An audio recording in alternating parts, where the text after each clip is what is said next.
chère étincelle, bienvenue dans ta guidance du pendu, arcane majeur numéro 12 du tarot de Marseille. J'espère que tu vas bien.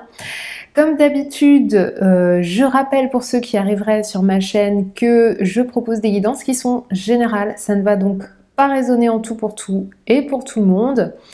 Je propose régulièrement, on va dire, des guidances, des arcanes majeurs du tarot de Marseille qui sont disponibles sur ma chaîne. N'hésite pas à aller jeter un petit coup d'œil aux autres si le cœur t'en dit.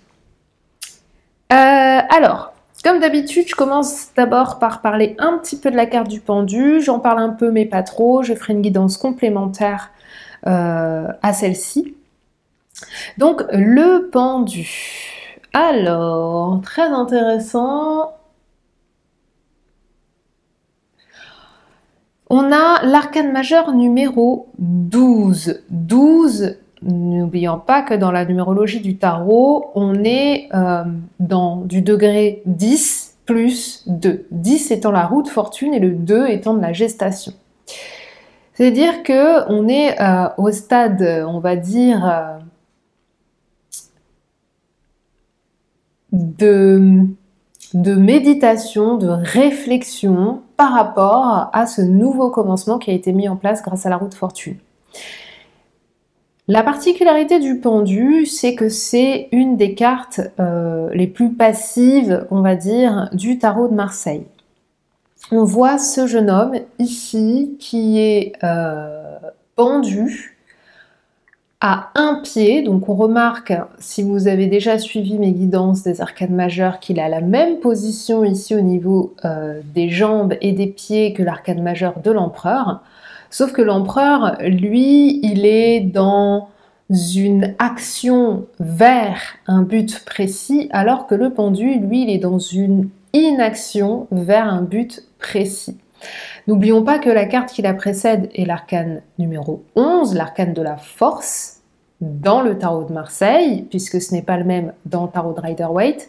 Et la carte qui suit le pendu, c'est l'arcane majeur sans nom, donc associé à l'arcane majeur de la mort, dans le Rider-Waite. Et donc ici, après ce nouveau commencement, ce démarrage ici qui a été mis en place avec la roue de fortune, on peut allier nos forces pour amener un nouveau projet à éclore, à aller de l'avant, mais peut-être que dans tout cet éclatement, dans tout ce renouveau ici, eh bien, il y a peut-être besoin de s'arrêter quelque temps et de réfléchir à comment positionner les choses. La plus grande dualité, donc avec le 2, de cette carte, c'est l'impossibilité d'agir, donc l'impossibilité d'être dans le yang, dans le côté masculin, et la grande capacité à ne rien faire, alors même si c'est pas nécessairement voulu avec la carte du pendu, parfois c'est voulu, un arrêt, une pause, une méditation, une réflexion particulière, soit qui nous est imposée, soit que l'on s'impose, avant ici d'amener un réel changement, donc avec la carte de la mort, et de mettre fin à des choses qui ne nous conviennent plus, ou de garder ce qui a besoin d'être conservé. Donc le pendu, ça a plusieurs notions. Il y a une notion de sacrifice, on le voit ici, avec les branches qui sont coupées. C'est-à-dire que ces deux arbres, qui représentent les polarités féminines et masculines, ont été coupés, sacrifiés. C'est une position très inconfortable dans laquelle on ne peut pas agir. On se sent peut-être dans cette énergie de sacrifice, et donc peut-être que ces branches, avant d'être coupées, elles étaient biscornues, peut-être qu'elles ne poussaient pas dans la bonne direction ou dans la direction qu'on aurait voulu, ou on s'est rendu compte que justement, peut-être que ça s'éparpillait de trop et qu'on savait plus du coup dans quelle direction c'était important d'aller pour nous. Et donc, c'est ce que va, on va dire, évoquer cette carte du pendu. Donc, je vais centrer cette guidance sur les polarités masculines et féminines, et puis la guidance complémentaire concernera des situations peut-être qu'on ressent comme des sacrifices ou des blocages ou des situations où on ne peut pas agir, alors là Il n'y a pas d'histoire de contrôle avec le pendu, hein, au contraire. Donc, on le voit notamment ici avec le jaune, hein, en couleur du tarot, je vous en ai déjà parlé, qui est représentatif de la conscience. Et puis, ce rouge ici, on a vraiment du rouge et du jaune qui parlent de l'action.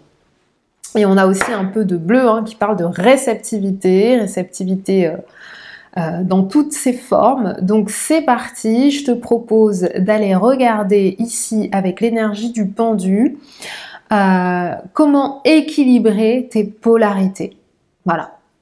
Pour ce faire, comme d'habitude, je t'invite à choisir entre 3 pierres. Le groupe 1 sera représenté par la lapis lazuli, le groupe numéro 2 par la pierre de lune noire et le groupe numéro 3 par l'aigle marine.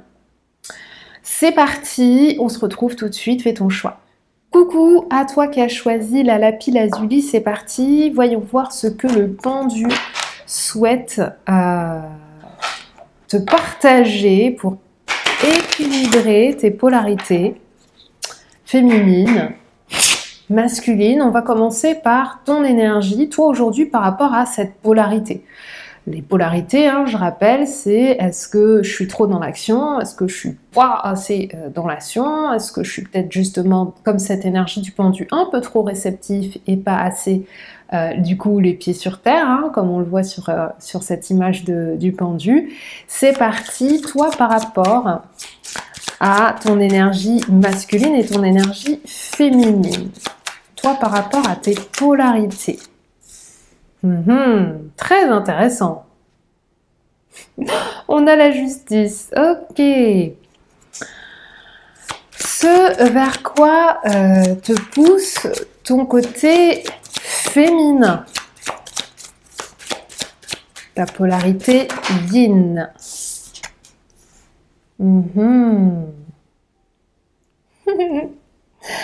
Et je reçois déjà des messages. Hein. Et ce vers quoi te pousse ton énergie masculine, ton côté masculin. Alors là, on a 2 cartes. Alors, on me dit de prendre les 2. Ok, très bien. Alors. J'adore. Bon, alors, très intéressant. Ton énergie, toi, par rapport à ces polarités, yin et yang. On va dire que, justement, peut-être que tu as besoin de trouver ici un équilibre important. Soit tu es déjà en train de trancher, c'est-à-dire que dans ta vie, tu es en train de mettre les choses peut-être actuellement à leur juste place. Moi, ce que je ressens, c'est qu'il y a un nettoyage. Il y a un nettoyage qui peut être karmique, mais qui peut être au niveau de ta vie en général. Il y a des choses qui s'arrêtent et il y a des choses qui sont remises à leur place. Vraiment, hein, là, je vois un balai. Ici, la justice, elle est là pour trancher de son épée. Elle a son œil qui voit tout et elle a sa balance qui permet de maintenir un équilibre. Donc, pour moi, ici, c'est comme si, actuellement... Alors, désolé pour le bruit... Mais ce que je disais, c'est que pour moi, tu es clairement en train de faire un état des lieux. Avec ton œil qui voit tout, l'œil de la justice, il y a comme si tu avais mis ta vision à ton propre service. C'est-à-dire que tu mets les choses à plat et tu fais un tri avec ton épée. Tu coupes. Ça me convient. Ça me convient plus. Ça, c'est pas à sa place, je le mets là. Il y a quelque chose comme ça ici en lien avec une énergie entre guillemets supérieure, comme si soit tu es dedans, soit on te pousse à faire cela, à équilibrer ici tous ces pans de ta vie. Donc pour moi, tu es dans un nettoyage hein, actuellement entre voilà, qu'est-ce que je fais pas. Est-ce que j'agis? Est-ce que j'agis pas? Est-ce que cette action est bénéfique pour moi? Est-ce que cette situation, j'ai besoin de réfléchir? Pour moi, il y a un équilibre qui est en train de se faire entre tes 2 polarités parce que tu as certainement dû te rendre compte que ça penchait trop vers l'un ou vers l'autre. il y avait un déséquilibre ici, d'accord? Mais que tu as remarqué pour moi, ou que tu vas remarquer. Mais pour moi, tu en as déjà pris conscience. Ton énergie féminine, elle te dit quoi? Elle te dit, il est grand temps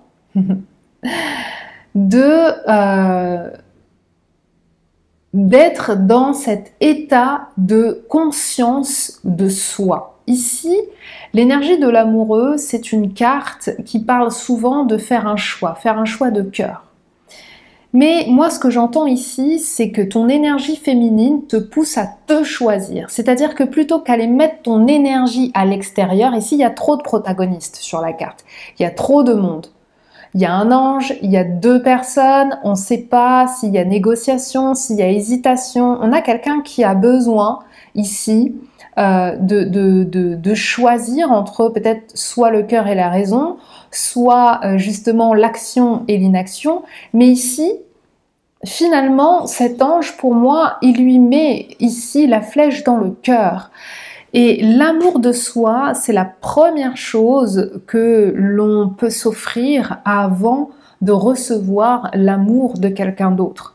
On peut recevoir l'amour de quelqu'un d'autre sans s'aimer soi-même, mais généralement, ça se finit pas super.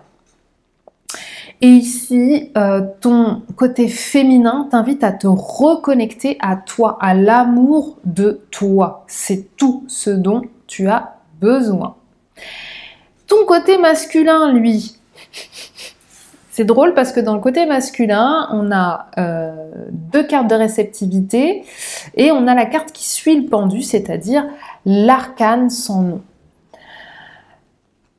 Ici, ton côté masculin t'invite à garder espoir sur ce qui se termine et ce qui arrive pour toi, et c'est peut-être pour ça que tu fais cette transition.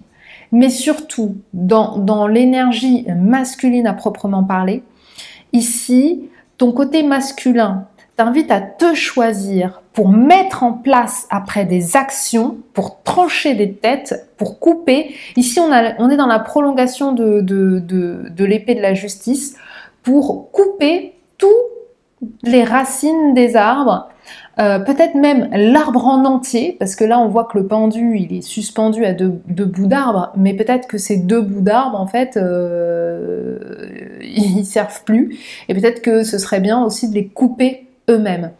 Et ici j'ai l'énergie de la faucheuse avec l'arcane sans nom et avec l'étoile. Ici on te demande d'agir, de couper tout ce qui n'est pas en lien avec ta propre lumière, avec peut-être ici avec l'énergie de l'étoile, avec tout ce qui ne te porte pas, tout ce qui t'es nocif, t'es nuisible ici. L'énergie de l'étoile, c'est quand on retrouve de l'espoir, mais surtout quand on trouve sa place ici. Et on t'invite à agir en fonction de la place que tu veux avoir, en fonction de qui tu veux être, en fonction de l'espoir que tu nourris, et rien d'autre. Ici, il y a une vraie invitation à se recentrer sur soi, en fait. L'équilibre, il est en toi, il n'est pas à l'extérieur de toi. Voilà ce que te dit cette guidance. J'espère que ça te parle. N'hésite pas à me dire en commentaire comment ça résonne. Je serai heureuse de te lire et de te répondre comme à chaque fois.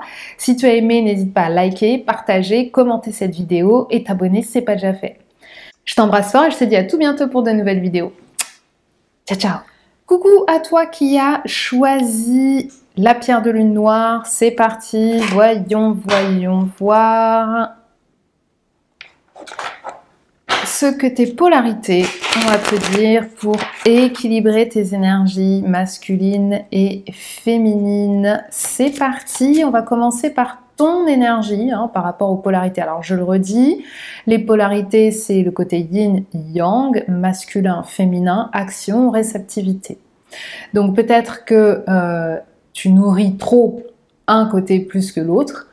Et on va simplement aller regarder déjà toi par rapport à ces deux énergies, quel est ton état d'esprit, comment tu te sens par rapport au fait de faire ou de ne pas faire. Et ensuite, on irait regarder ce qu'a à dire ton côté féminin et ton côté masculin. Allez, toi, par rapport à tes deux polarités, masculin-féminin, actuellement. Alors, on en a deux, on va prendre les deux. Alors, clairement, là, on a quelqu'un qui n'arrive pas à avancer. On a quelqu'un qui se sent bloqué dans son avancement. Il y a quelqu'un aussi, alors là je suis désolée, hein, d'habitude je tire toutes les cartes, mais je dis ce qu'on me dit de dire. On a quelqu'un qui se demande s'il doit arrêter ou continuer. Une relation, une situation, un projet, quoi que ce soit.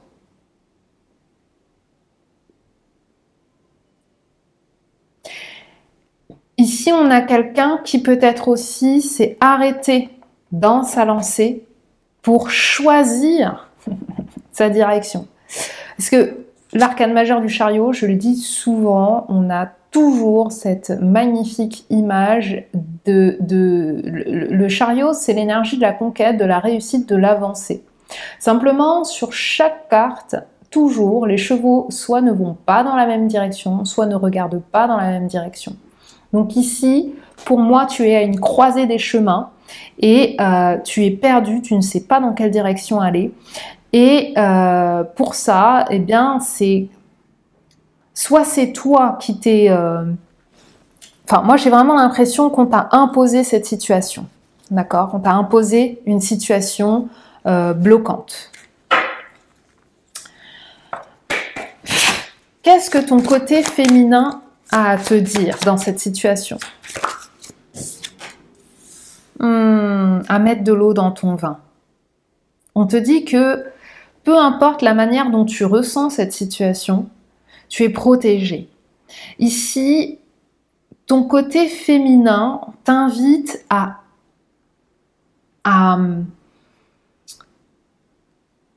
comment on dit? À comprendre les émotions qui te traversent et à nettoyer ici, parce que moi j'ai vraiment cette énergie de guérison. On te dit ici que tu es en train de guérir de certaines choses et que c'est peut-être aussi une des raisons pour lesquelles tu n'avances pas, parce que peut-être que la prochaine étape nécessite que tu aies passé certaines étapes de guérison.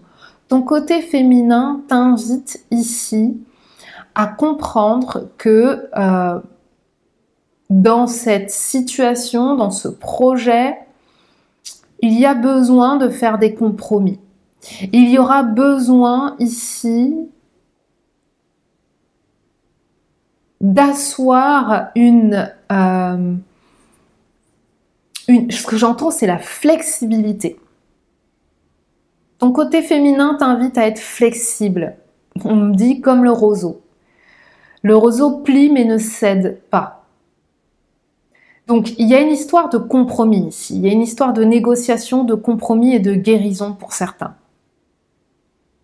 D'accord? Mais là, clairement, ton côté féminin te dit cette situation est normale, tu es protégé, tu es en train de guérir certaines de tes énergies, peut-être que tu es en train de guérir ton féminin à toi. D'accord?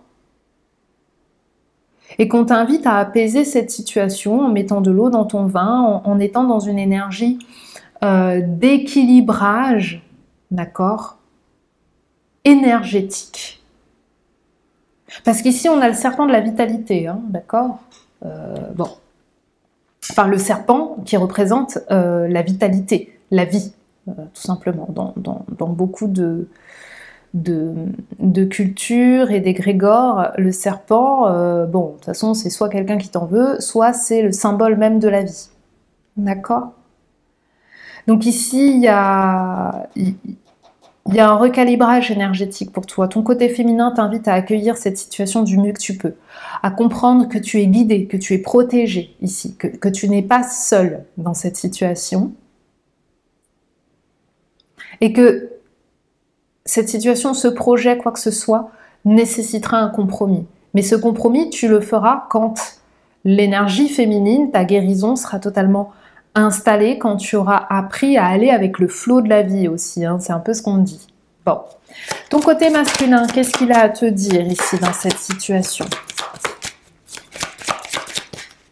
Qu'est-ce que ton côté masculin a à te dire? Vers quoi il te pousse?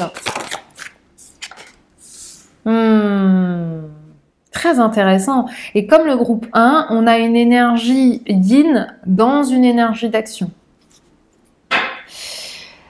Alors, pour moi ici, avec l'énergie de l'ermite 9, on t'invite à faire un bilan concret. C'est ça que ton côté masculin t'invite à faire. L'ermite, c'est celui qui est sage, c'est celui qui a l'ancienneté, c'est celui qui a l'expérience. Il a voyagé seul et de temps en temps, il se retourne pour éclairer une situation ici. Là, ton côté masculin, celui qui, dans cette situation, ne peut pas agir, qu'est-ce qu'il peut faire? Il peut faire un bilan concret. Un bilan concret, c'est quoi? Tu prends un papier, un stylo, enfin bref, tu fais comme tu veux. Après, c'est toi qui décides. Mais ici, c'est comme si on t'invite à regarder cette situation sous un angle différent, parce que c'est aussi l'énergie du pendu. Le pendu, parfois, dans des énergies où on ne peut pas trop agir, eh bien, il t'invite aussi à mettre la tête dans un autre sens pour essayer de voir si tu comprends pas mieux la situation comme ça. Ton côté masculin t'invite à agir avec sagesse par rapport au bilan que tu auras fait de cette situation.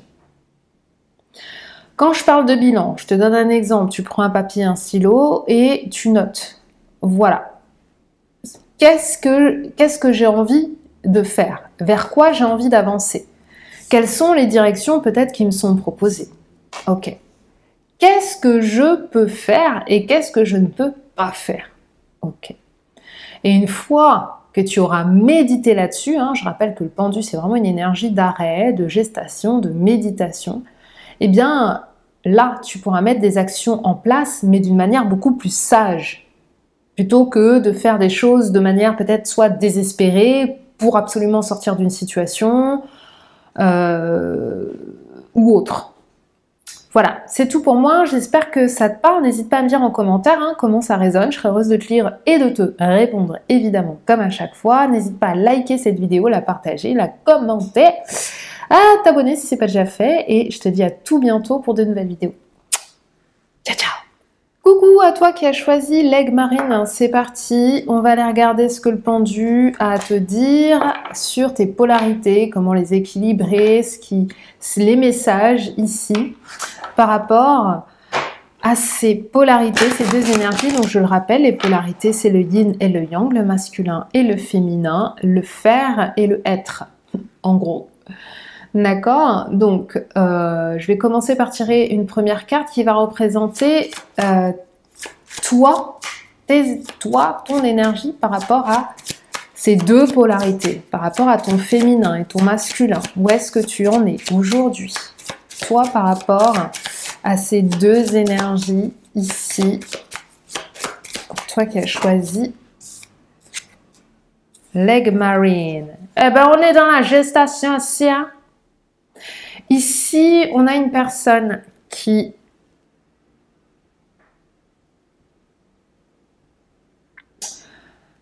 profite justement de cette énergie du pendu pour apprendre des choses.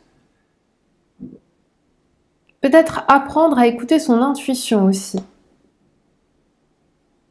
En tout cas, tu es actuellement plutôt dans une phase yin, plutôt dans une phase de réceptivité.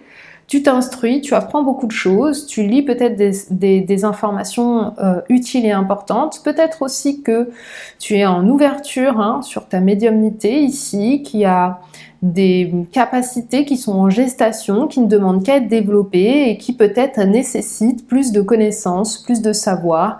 Et ici, hein, je le rappelle, 10 plus 2, comme je l'ai dit dans l'introduction en parlant de l'énergie du pendu, eh bien là on est dans le 2, on est dans la gestation. Et c'est assez intéressant parce que l'œuf ici, qui est dans l'œuf? C'est le pendu en fait. Hein. On a la papesse, elle est en train de couver un œuf, elle est en train de préparer l'éclosion de quelque chose. Mais pour ça, elle a besoin d'accumuler certaines connaissances, certaines idées, certaines informations pour aller jusqu'à l'étape supérieure, c'est-à-dire l'arcane majeur numéro 3, c'est-à-dire la création, tout simplement. Donc peut-être que tu es dans une formation, en cours d'apprentissage de quelque chose, peut-être que tout simplement tu te renseignes ou que tu suis quelqu'un qui t'apprend des choses, d'accord? Ça peut être dans tous les domaines, hein, au niveau professionnel, sentimental, amoureux, familial, peu importe.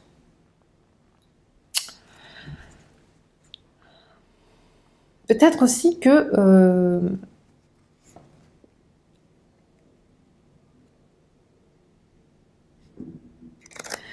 tu te poses des questions sur un projet à venir. Par exemple, tu as envie d'acheter une maison. Bon voilà, là c'est la phase des recherches, c'est la phase de qu'est-ce que je veux vraiment. Moi, on me dit vraiment qu'est-ce que je veux vraiment. Ici, il y a quelqu'un qui se demande ce qu'elle veut faire. Je sens qu'il y a aussi une certaine nostalgie du passé, c'est-à-dire peut-être là, tu as mis en place quelque chose et puis tu regardes en arrière et tu te dis est-ce que c'était une bonne idée de faire ça? Parce que là, je me rends compte que j'ai peut-être pas tout ce qu'il faut, j'ai peut-être pas assez de connaissances pour aller plus loin. Voilà, il y a peut-être un peu de ça aussi. Allez, ce que ton côté féminin a à te dire? Bim bim! Ah le côté féminin, il t'invite à sonder tes profondeurs. Il t'invite à être à l'écoute de tes émotions. Ici, pour moi, il y a des personnes qui ont des capacités psychiques, médiumniques, intuitives, bref, peu importe. On a peut-être des personnes qui sont hypersensibles ici. Et qui sont invités à sonder leur profondeur. Ici, on a peut-être quelqu'un qui est en train de faire une thérapie aussi. D'accord? Mais pour moi,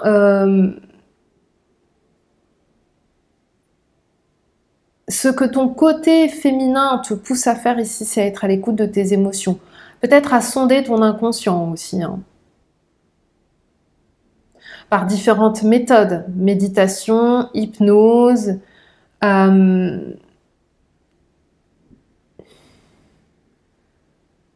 on t'invite à ton côté féminin t'invite à comprendre ce qui se passe à l'intérieur de toi.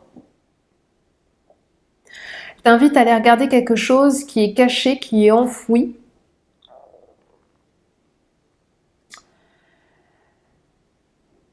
Parce que la papesse, elle regarde ici cette carte de la lune.